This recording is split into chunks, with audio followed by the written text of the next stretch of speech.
Welcome to Riding the Trauma Train, or welcome back if we've shared this space before. I'm Lydia, your host and fellow passenger in this journey of self-healing, inner strength and personal growth. This podcast is a safe, judgment-free space dedicated to the realities of living with and healing from trauma. Through personal stories and in-depth conversations with special guests, including therapists, healers, practitioners, and fellow survivors, we look at what healing can truly look like in everyday life. We explore realistic healing journeys and share simple, sustainable practices and actionable tools to support your well-being along the way. So grab your ticket, take a seat, and remember you are not on this journey alone.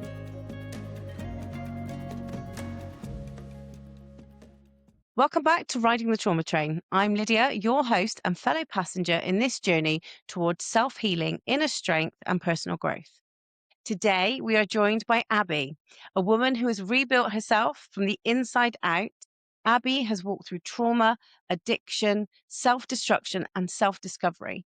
She's a survivor, a cycle breaker, a mother of 4, and a trauma recovery guide whose truth cuts through the noise with tenderness and power. So grab your ticket, take a seat, and remember you are not on this journey alone. Abby, I am so grateful to have you here. Welcome to Riding the Trauma Train. Thank you so much. And I just love your accent, by the way. I just love it, adore it. So thank you for having me so much. I've been looking forward to this conversation for a while. And yeah, I know it's going to be a juicy one for sure. Absolutely. First question, can you tell people your name and how they can find you on Instagram? Yeah, absolutely. So my name is Abby Teixeira, and you can find me on Instagram. My handle is at uh.vee. So it's Abby. People always ask me where that's from, what that's about. So my name's Abigail. My friends and family call me Abby, and in Spanish it's Avi. So it's kind of like a little play to my inner child, little Avi. So yeah, so that's just a little tidbit about that because people were like, oh, where did you get that like handle from and blah blah blah. So yeah.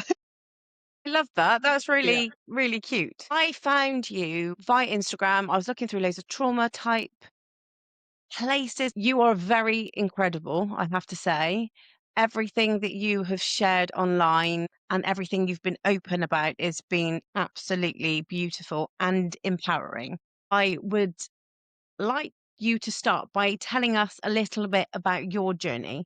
Who is Abby and who is the Abby that needed healing? Oh yeah. Wow, that's a powerful question, and it's definitely one that I'm going to have to be very succinct in because or else we'll be here all day. So in a nutshell, like I've been speaking for over 5 6 years now, and so my story is on all sorts of different places. I've written about it. There's all sorts of videos and podcasts and all that kind of stuff. So if you can search me, you can find all of that history. But basically, I am a second generation Latina Canadian. My parents immigrated here to Canada, where I currently live from El Salvador in the mid 80s during a very violent civil war. And I am the product of intergenerational trauma. Both my parents grew up in El Salvador. There's just a lot of lineage on both sides of my lineages. There's a lot of poverty, there's a lot of trauma, there's a lot of abuse, addiction, war, all of that kind of stuff. And my dad was actually a child soldier at age 14. And so he witnessed all sorts of just horrific things at a very young age. He lost his dad, my grandfather, who I never met when he was also 14, just really under horrible circumstances. And, the way that he was taught to cope with, all the trauma that he had experienced at such a young age was he was given alcohol. And, Mm, that was pretty much what was given as the medicine or just to numb, right? Like not to feel yeah. anything, not to deal with anything. And he took that and ran with it basically. And so when we moved here to Canada, it was just the three of us. I was born in Mexico on the way to Canada and spent my first 6 months there. That's a whole other story of how I was born there and all that kind of stuff. But I definitely had a very interesting first breath into this world. Like I was born not breathing, and yeah, just really, really like birth trauma, all sorts of just crazy stuff happened. But I'm here, and we moved to Canada, and unfortunately, my dad's addiction just really, really fueled at that time. They were both new to Canada, so 17 and 19, 17, 18, 19, 20, 17 and 20 this young couple. And yeah, and so like unfortunately me and my sisters were very much we grew up in a very violent, alcoholic, volatile home. And that's where like the complex trauma comes from.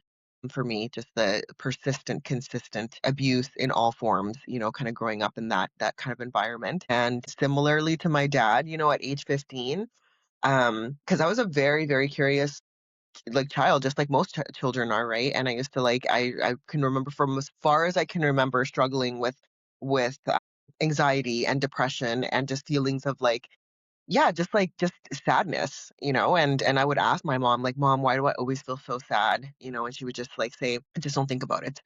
Just like, "Don't think about it. It'll just go away," and all that kind of stuff. And it was the most dissatisfying type of response for me because it Hmm. was like if it was that easy for me to not think about it, I would have done it, right? Yeah. But she was in her own stuff, right? In her own trauma. I understand now that she was also like deeply dissociated during our childhood because she was, surviving Hmm. this alcoholic home that we were living in, right? And so, yeah, and so from a very young age, just really struggling with mental health issues. And so when I was a teenager, I got introduced to alcohol at a house party, and from there, it was also like a instant medication for me. So it was Yeah.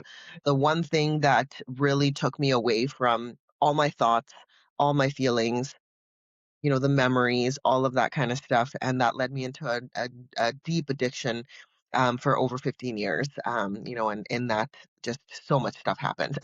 So much stuff Wow. happened. And so, yeah, 11 years ago, I made the decision after having two stints in jail that enough was enough and that something needed to change or my life was heading very quickly. They say that addiction leads to one of three places, which is jail, institution, or death. And I had already been to jail. I had already been institutionalized. I've been into hospitals, things like that. And I was very, very much knocking on death's door. And, I really, really felt it in my soul after kind of a weekend bender, waking up and just really feeling like I'm really playing with fire here. And this path that I'm leading is leading me to a very scary place that I'm not going to be able to come back from, right? And so that's where my healing and recovery journey began 11 years ago. Wow.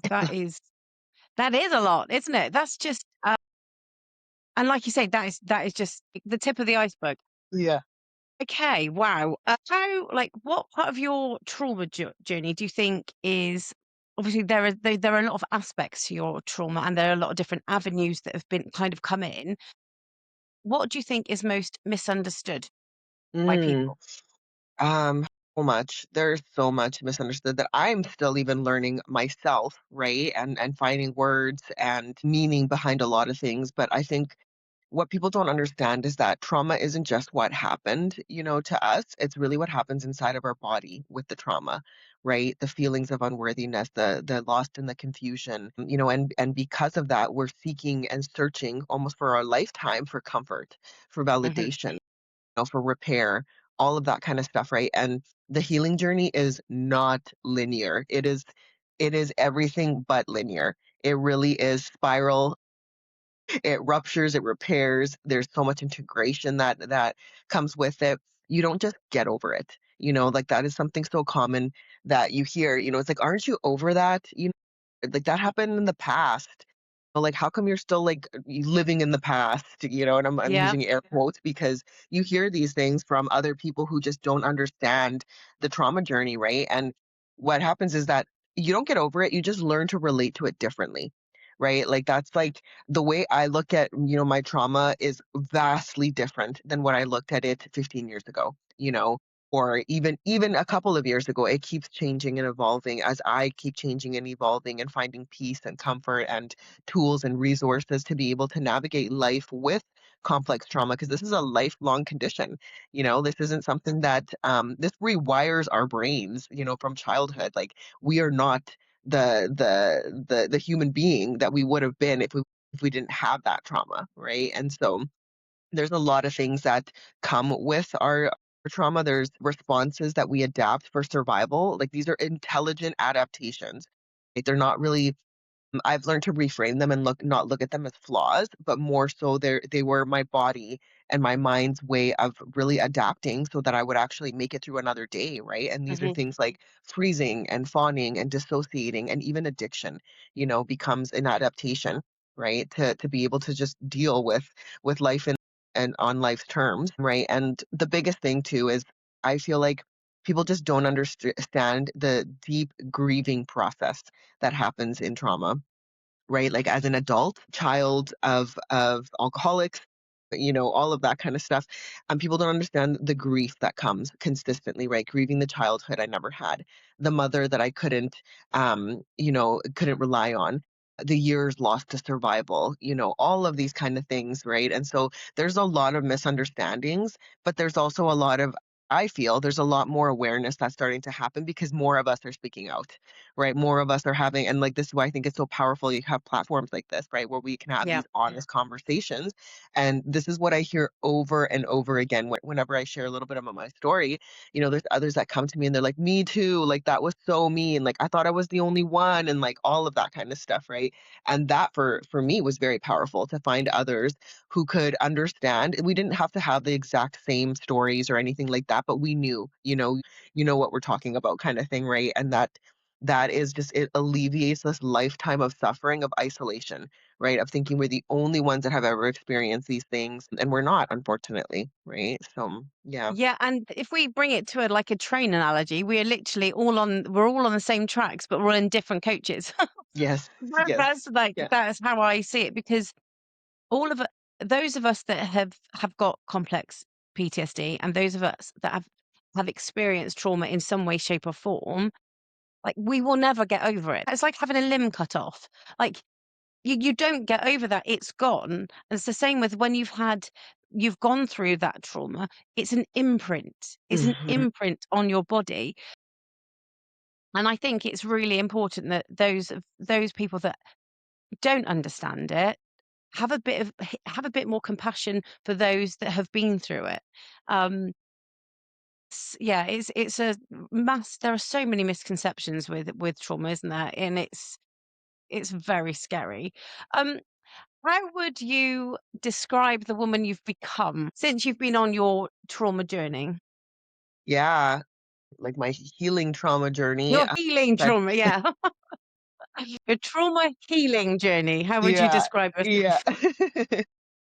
It's been an evolution. It's been a reclamation for me. It has been a coming home, to really discovering who I actually am, who I've always been. When you take away all the trauma, when you take away, the conditioning, all of that kind of stuff, right? And it's really learning not to be defined anymore about what happened to me, but more so now, like how I choose to relate to what happened to me, right? And so I have found a lot of grounding. There's a lot of self leadership that has happened. There's a lot of resourcing that has been the biggest thing, where when I began this journey, I had no idea what I was getting myself into. I just knew I just couldn't keep living the way I was living. That was the bottom line for me. It was like I cannot continue living like this, and so let me go on this journey, and figure out and find out what are the ways that I can learn to just exist on this earth without, alcohol, without the chaos, the self-harm and all of that kind of stuff, right?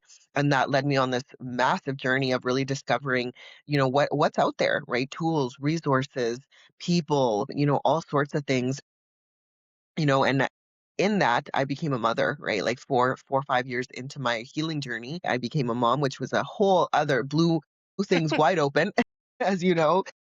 Just when you think that, I had done a lot of work, I had a like deep foundation, I became a mom. And then that just like totally opens up for me, really, really stepping into becoming a cycle breaker and knowing that I definitely did not want to pass down to my children a lot of the upbringing that I had, right? And so really learning about, okay, so if I don't want to pass these things down to them, so what am I going to pass down to them? What are the things that are non-negotiables? What are the things that, and so like, for example, I'll just like use a quick example. Like in our home, repair is a daily thing, right? Like we are human and we will stumble and we will fall and we will make mistakes and we will say things that, we regret and things like that.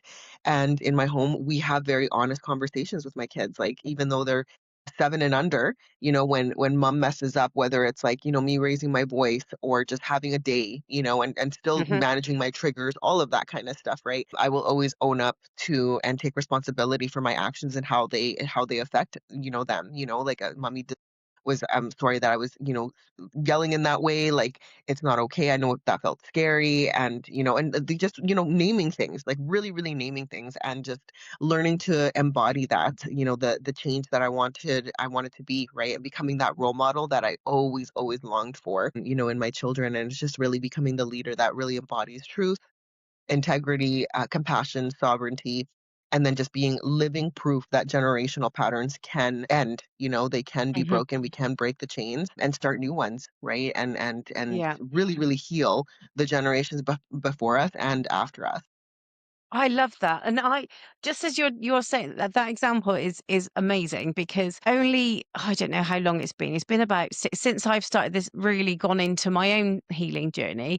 I've been doing the same with my girls. I if I am having one of those days and I yell or I'm just scatty, I will literally say, I will sit them down and go, "I'm sorry," or "I'm sorry I shouted." It could be because I'm lack of sleep or whatever, but we will literally talk. And my 7-year-old, she gets a bit more angry, and my 10-year-old, nearly 11, she is a bit more like hormonal, I suppose, but she's a bit more emotional. I've both of them, I literally say, "Look, your emotions are valid. Now let's talk through it." And so I think by being that type of mother and like you say, talking, communication is such a big thing. So it's something that is a positive aspect of what we're passing on to our kids. Absolutely. Children, And not kids. yeah, Do get corrected by my daughter for saying that. She says, "I'm not about." I'm like, okay, children, my girls. I say kids too, so it's okay. Sorry, she'll never be listening to this, so we're Yeah. good.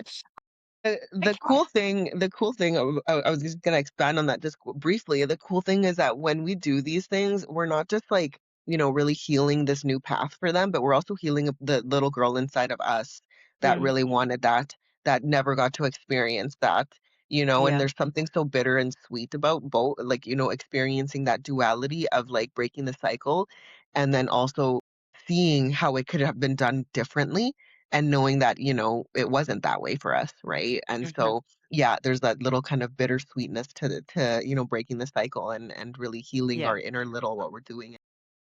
I love that. Yeah, that is a good point. I actually never thought of it that way either. Yeah.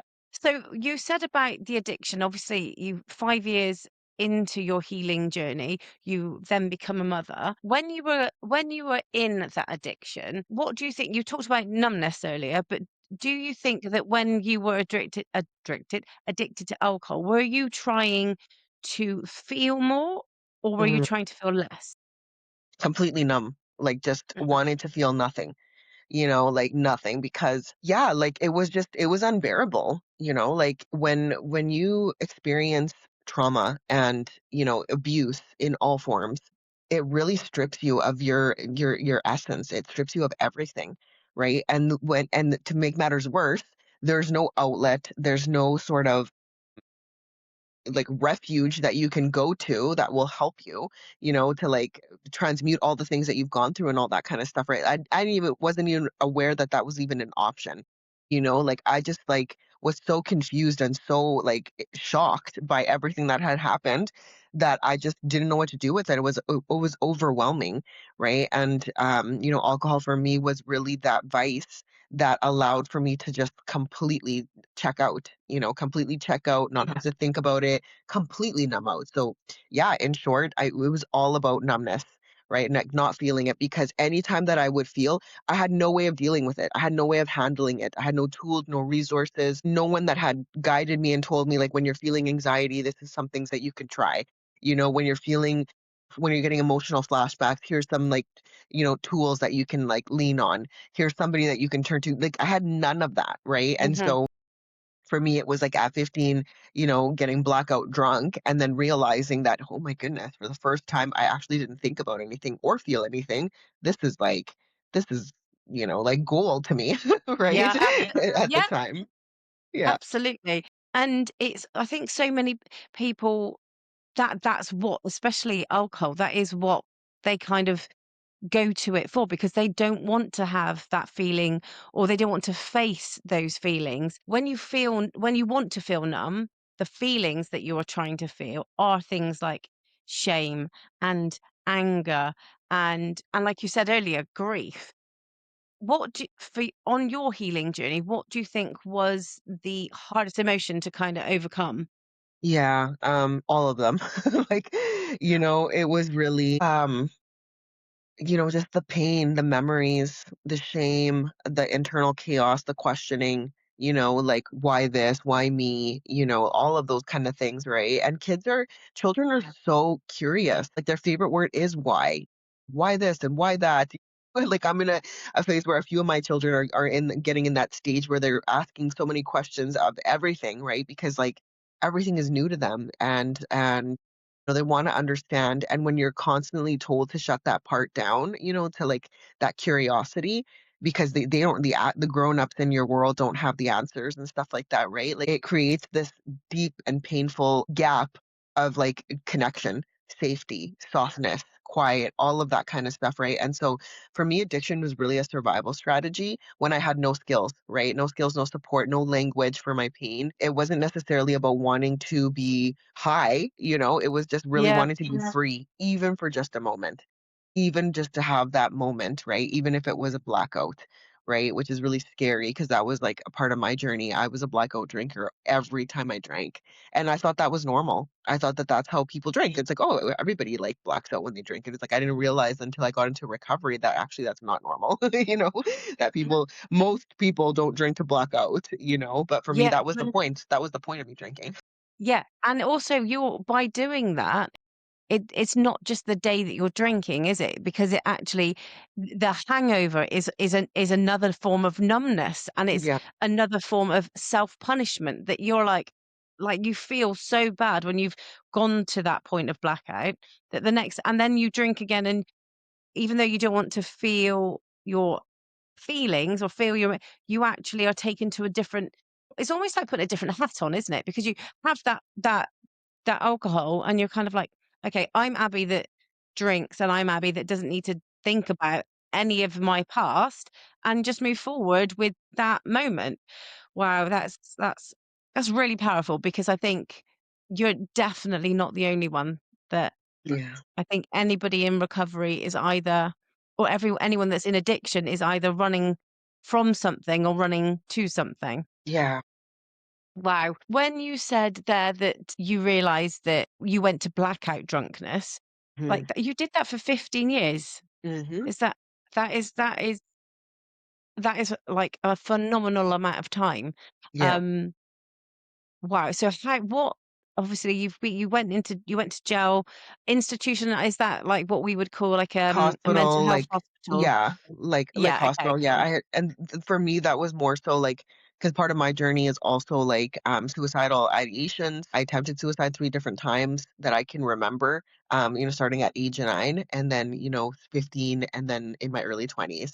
So, just anything to just cope with the pain, like, it was just such a big cry for help for me. I was, just Yeah. desperate for something, for someone to come and save me and rescue me. And like, unfortunately, no one ever came. Like Yeah. I had to be the one to say like enough is enough and let me figure this out. And you've done that for yourself, which is absolutely Yeah. amazing. And I think, and you're such an inspirational person and a strong young person. You don't get to this point of recovery and survival without being a strong person. So I'm sure there were many, many moments that you didn't think that. Do you think that with everything, with the addiction, your recovery, do you think that trauma and recovery can be separated or No. part and parcel of each other? In my story, in my personal experience, they are one and hand in hand. Yeah, I cannot recover from addiction without facing my trauma, and vice versa. I can't heal from my trauma without facing the addiction. Like they really, really have to be both addressed, right? Because the addiction was a symptom of the trauma, right? And so in order for me, and that was my biggest fear in life, prior to me entering into my healing and recovery journey, my biggest fear was like, you know, how could I like survive? How could I live, if the memory started coming up for me. I had no idea. It was so terrifying for me because I had, like I said, I had no tools. I had no tools, no resources, nothing to be able to navigate and deal with, the memories and the flashbacks and all of that kind of stuff that used to terrify me. And that's what would lead for me to drink consistently. Because if I drank, I didn't have to worry about these flashbacks and things like that coming. Mind you, when I would be like, yeah, like in a blackout state, I was like, like especially as a teenager, I was like the teen that would like lock myself in the room or in a bathroom and like cry while I was like, drunk and stuff, right? Because all the things are coming up. Mind you, I didn't remember that the next day. People, my friends would tell me, it's like, oh, you were in this like, and like that to me is like it's such a big red flag. Like knowing what I know now, if I was in a circle of friends and one of my friends would do that, I'd be really concerned. I'd be like, what is going Yeah. on with this person? This Especially isn't if they did it normal. every time, Yes, virtually every time that they were getting drunk, they would be like, exactly. what's going on with you? That Yeah, this is not what we're doing." So yeah. even as teenagers, you kind of switch to the point where you're like, that's not what Mhm. we're doing. So why is Abby doing this? Mhm. Yeah, and I'm a true believer. Like now, I think there's so like that's what 15, 20 years ago. There's so much more out there, and people are so much more aware Mhm. of those red flags, which is we're so lucky, and I'm so thankful for that. Yeah. Um, I think what you just mentioned something about I can't remember now. My brain's gone like switch. When oh, no, you were saying about that you didn't wanna feel those feelings, and I know we've mentioned that a lot, but can you talk to me about where, obviously your initial healing, how what was it when you were feeling those first, "My God" moments, like, that actually literally, this is the feeling that I've been numbing for the last 15 years. How was that for you? Yeah, that's a really great question. A lot of things happened. So, like, I always talk about how, like, when I gave up alcohol, I thought that I was under the impression that, once I gave that up, that life was gonna, like, suddenly, magically, overnight, would be like rainbows and fairy tales kind of thing, right? It's like, oh, once I get rid of this huge problem that I have, life is gonna be so smooth, and it wasn't. Like, life's still life, you know? And in fact, there was a lot of really crazy things that happened early on in my recovery that really tested me, really, really tested. Like my grandmother passed away in my first year of recovery. Suddenly, it happened like suddenly she was like my person. Like Yeah, it was so, so painful. And I remember the day that it happened, it was one of the times where like in my early recovery where I really, really was I had to fight the urge to like numb out because it was so painful for me to like feel this and then also see my mom and how much she was struggling, with the news and all of that kind of stuff, right? And the person that really helped me through that time was my husband. Like I remember I was like crying and shaking on the couch and it was just the two of us at the time. Like I didn't have any kids yet. And I told him I was like, I think I just need a drink. And mm, he's like, are you sure about that? And like, and I was like, yeah. And he just like held me while I just like sobbed uncontrollably. And I ended up falling asleep on the couch with him holding me. And then the next morning when I woke up, it felt like I had survived a storm. Where I mm, woke up and it was like I knew something really big had happened in the night before, but I was like, oh, when you wake up and it's like the birds are chirping and there's a little bit of sunspots and stuff. And I was like, I made it. I made it through this like horrible emotional night and I didn't take a drink, right? Like that was really, really powerful for me. But really the biggest ways that I really started to heal was in community. For as somebody who grew up thinking that I was the only one that had experienced the things that I had experienced, that nobody could ever understand my life, my journey, my trauma, like that. Just that whole like, I'm the only one, I'm different, like all of that kind of stuff, right? That was a really big, heavy burden that I carried for all of my life. And when I entered into recovery, one of the first modalities that really, really helped me was, sitting in circle with other survivors and hearing stories, like this was like in a very intentional, very safe, very, uh, yeah, just like a really, really, what's the word I'm looking for? Sacred. It was a very sacred space. That was huge for me. One after the other. And it wasn't like we were trauma dumping or anything like that. Like this was a very highly facilitated, very like there was like a process to like get into this group and all of that kind of stuff, right? Because they knew like the nature of it. It was for adult survivors of childhood abuse, right? And so like it was very direct. Like we knew that we were all there, that we had all survived childhood abuse and all of that kind of stuff, right? Now when I think about it, I'm pretty sure all of us had CPTSD. It's just that nobody had ever, I didn't even hear that term until 3, 4 years ago, like, which is Hmm. crazy. And so when we were in the circle and I start hearing these other survivors sharing, just tidbits about their life, I was like, oh my goodness, like me too. Oh my goodness, I'm not the only one. It was like this huge, heavy cape that I had been wearing all my life suddenly released. Right. And that was huge for me, to know that I wasn't the only one and that, we were all there seeking, the same thing, that we just wanted some peace. We just wanted to heal. That was so powerful for me.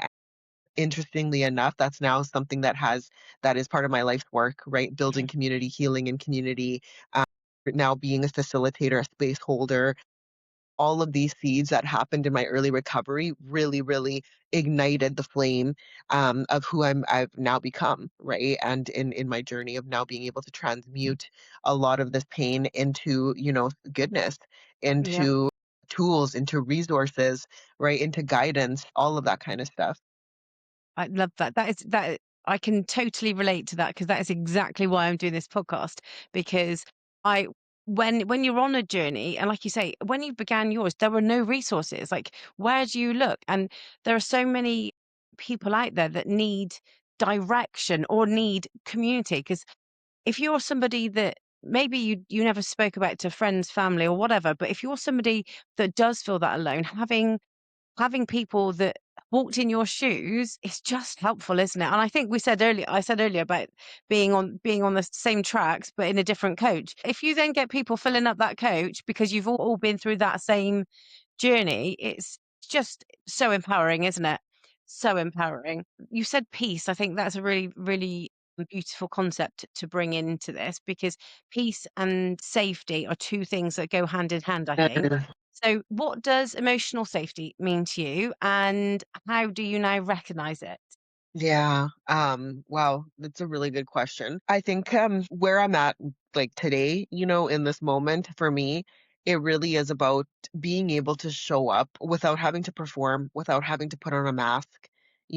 So many of us survivors, we have grown up and lived and walked through this earth, with masks to be Hmm. safe, right? Like, in order for me to belong or to be safe in this group of people or in this environment, this is who I need to become. This is who I need to be. And so then we mask, right? And for me, when we start to learn to be safe in our own bodies and to really learn who we are, and what are our values, all of that kind of stuff, to be able to show up in any room that we're in as who I am and just like own it, that's emotional safety for me. It's also where really being attuned to my nervous system, right? And so like really, really understanding that my nervous system is there and my emotions are there as indicators, right? Like I always talk about how emotions are indicators rather than dictators. It's when you start to allow for them to dictate, how you go about in this world that you can get into trouble, right? Because emotions just tell they're your nervous system and your emotions are like signals, right? That your body's telling you that, oh, this feels good. Oh, maybe this doesn't feel so good. Oh, like be careful with this. Like they're just like this is communicating with you, right? But because we have been in this constant state of fight and flight and freeze and all of that kind of stuff, the wiring gets kind of wonky, and so to be able to be attuned to your nervous system, to know what it is that it's craving and needing and giving it that, whether it's a few moments of peace by yourself, Yeah. whether it's me going outside and barefoot, on my grass and like, just sitting there, and allowing myself to like breathe, like those kind of things, right? Learning to own your no, right?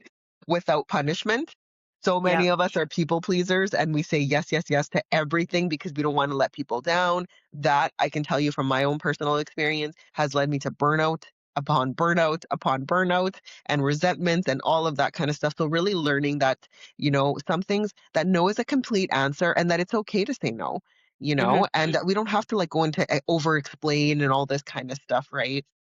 That has created a lot of safety for myself, to know that I feel seen for who I am, and not for who somebody needs me to be, Hmm. right? And so, and really, really allowing myself to just be nourished by environments and people who, we can be real with each other. be real. There's no masks, like if we mess up, we repair, we don't reject each other. We all of these kind of things, right? Like that for me is peace and really safety and what it looks like for me now.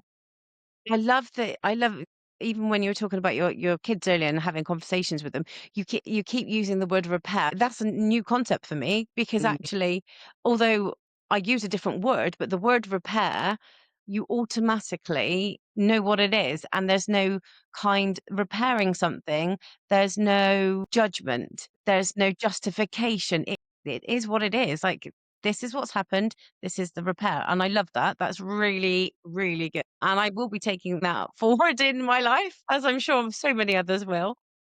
How have you navigated being a mum and being on a healing journey? Because being this in that boat as well, I personally know it's a yeah. difficult balance. Breaking cycles is not for the faint of heart, that's for sure. When like for me, I am breaking cycles, raising my kids and healing all in real time. So, there isn't a blueprint, there isn't a manual, there isn't a guide that tells you, oh, breaking cycles is going to look like this, and this is what you need to be aware of, and this is what you need to do. It really is a process of like, first of all, I feel like conscious parenting has gotten a little bit of a bad rap because people don't understand what it actually means. But I choose to consciously parent my kids, and what I mean is that I choose presence, being present with them.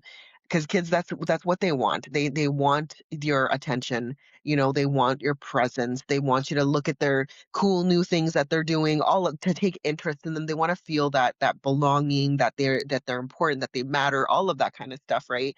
And I can't show up in that way if I'm constantly in my head, or if I'm in a trauma response, if I'm in fight, flight, freeze, fawn, all of those kind of responses, I can't fully be present for them. And so chances are when they do things that are just kid things, like this is like something that I've had to overcome is like learning to be okay with kids being kids because, for many of us childhood abuse survivors or childhood trauma survivors, um, it wasn't safe to be a kid. It wasn't safe to just like do kid things. We got in trouble for being a kid, right? And that's something that I've had to deeply unlearn because, there's things that I had to like stop and think it's like, are they doing something that is actually not safe and not okay? Or are they just being kids? Right. And Mhm. it's triggering me because it wasn't safe for me to behave in this way when I was a child kind of thing, right? And so it's really learning to be just present and doing the things that I need to do in order for me to show up in that way, right? Because this doesn't come automatically for me. Like I have a morning routine that I have to follow in order for me to prime myself for the day. I have a beautiful treasure trove of like tools and resources that I can lean on through my 11 years of healing and recovery that I have picked up along the way. There are things that are my go-to tools, right? To like regulate and to soothe my nervous system, all of that kind of stuff, right? And it's just really learning how to apologize, right? When I do cause harm, right? And I do love the word repair because what I think about is that when we cause harm to our children, whether it's, yelling or whatever is the case. I'll use Mhm. yelling because it's just such a common mother like parenting thing to do, right? Like Yep. we all grew up being yelled at, and so like Mhm. unfortunately many of us have passed that or passing that down, right? And it's scary for kids, right? So it causes a fracture. It's Yep. like anytime that something happens, it's a fracture, right? And so how we how we like fix a fracture, we have to repair it somehow, right? And so for me, it's really begins with taking radical self-responsibility, even if my kids are 2 or 3 and they don't understand what that even means. But it's Mm. modeling to them that sometimes, we don't. And the cool thing about this now is that my kids expect it, right? And so like they know now, if something hurt them or, if I was in a bad mood or whatever is the case, right? They'll call me out on it. They'll say, "Hey mom, like mom, I didn't like what you said to me." Like they'll actually call me out on it, right? And I'll Yeah. be like, "Okay, let's have a sit down. Let's talk about it." Right? And that really opens the conversation for us to like or the opportunity for us to have a conversation about it, right? And in a way that they Yep. can understand. And I love that. I love that they can do that now because that for me indicates how safe they feel and they also have autonomy and they also know that they're sovereign beings, right? And so it's really one of my like fruits of my labor, that they have found that safety and that we're able to have that kind of conversation. And, and then lastly is really, really learning that this is a journey of, having holding space for my inner child and my actual children at the same time. Right. And so it's really the greatest gift that I get to be a mom who chooses healing every day, not just survival. And that's what I'm passing down to them is just really, the conscious parenting from awareness, not perfection. And my kids are witnessing my recovery, right? They're growing up with this emotional tools that I never had. Everything I'm learning, I share with them, it's like, try this, so yeah. And also, like, I know you said that, like, your youngest are really small, but actually it's modeled behavior, not just for them. Like, that means your older children are gonna also be going through that and modeling it to them, and it's a ricochet of Exactly. ages, isn't it? So I love that. It's just such a good concept, and I know I've heard my girls call each other out if they've someone's "What you just said to me was mean." And it's like, "Oh, sorry, I didn't mean it that way." I've just started doing something called the conductor's question.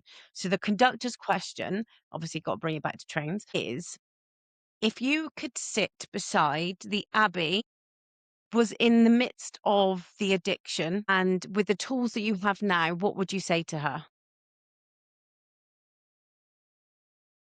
And I talk to her all the time, so this is just it gets emotional for me because I have a very beautiful relationship with that version of me, you know? I would just remind her that even though she might feel so alone and that there's no hope, that there is, that there is, just hold on to that little glimmer of hope that you see in the far distance. That light will get, and you'll also know that you're not alone and that you're actually here for a big mission, a big purpose. All of this is going to make sense one day, and not to just to not give up, right? Like, hang on. Hope is possible, healing is possible, we do recover. And you're gonna just blow your mind to know like where you're gonna be in 5-10 years. I love it. Amazing. And I'm sure that that version of you would be extremely proud of where you are now and extremely proud of the mother that you are, Thank because you. I've loved watching all your videos about how, not how to do it for a mother, but how to emotionally connect with your children. And it's beautiful. I will wrap this up. I cannot thank you enough for being here. We have been talking for a few months, and yeah, it's just magical. And I think this conversation is going to help so many people. So obviously, there have been a lot of triggers in this, but I will put lots of links, telephone numbers, and websites for people to have a look at. And your actual, if you're looking on the screen, Abby's Instagram handles there. And just to reiterate, it's at uh.thee. That's V for Victor. And then there's also at Riding the Trauma Train, not just Instagram, that's Instagram, Facebook, TikTok. So again, Abby, thank you so much for joining me. I am so grateful. Take care. Thank you so much. Thank you.